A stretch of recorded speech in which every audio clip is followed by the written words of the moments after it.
ઉપશાસનાધિકારીએ જૂના પરિપત્રમાં ચૂંટેલા પ્રતિનિધિ સાથે કાર્યકરોને ફરજિયાત આમંત્રણનો આદેશ કર્યો હતો।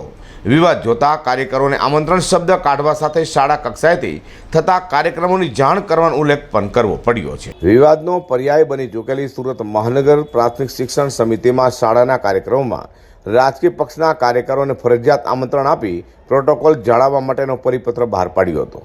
આ પરિપત્ર બહાર પડતા જ વિવાદ શરૂ થયો હતો અને આ વિવાદ વધુ વકરે તે પહેલા જ ઉપશાસન અધિકારીએ જૂનો પરિપત્ર ખેંચી નવો પરિપત્ર જાહેર કરી નવા પરિપત્રમાં કાર્યકરોને આમંત્રણ શબ્દ બાદ કરવા સાથે ફરજિયાત આમંત્રણ શબ્દ કાઢીને શાળે થતા કાર્યક્રમની જાણ કરવાનો ઉલ્લેખ કરી દીધો છે। સુરત મહાનગરપાલિકા સંચાલિત નગર પ્રાથમિક શિક્ષણ સમિતિના અધિકારીઓ રાજકારણીઓનો રોલમાં હોય તેમ સમિતિનો વહીવટ ચલાવી રહ્યાનો આક્ષેપ છાસવારે થઈ રહ્યો છે। આક્ષેપ વચ્ચે જ ઉપશાસન અધિકારીએ સોમવારે સુરત પાલિકા સંચાલિત શાળામાં થતા વિવિધ કાર્યક્રમોમાં આમંત્રણ મુદ્દે એક પરિપત્ર જાહેર કરતા વિવાદ ઊભો થયો હતો।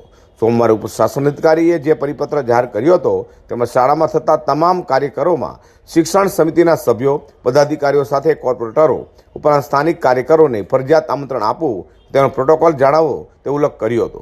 સમિતિના કાર્યક્રમોમાં શાળા કક્ષાથી ચૂંટાયેલા પ્રતિનિધિઓને આમંત્રણ આપવામાં આવે છે અને પ્રોટોકોલ પણ જાળવવામાં આવે છે। તેમ છતાં સ્થાનિક કાર્યકરોનો રોપ વધે તે માટે કાર્યકરોને ફરજિયાત આમંત્રણ આપવા માટેનો પરિપત્ર જાહેર કર્યો હતો।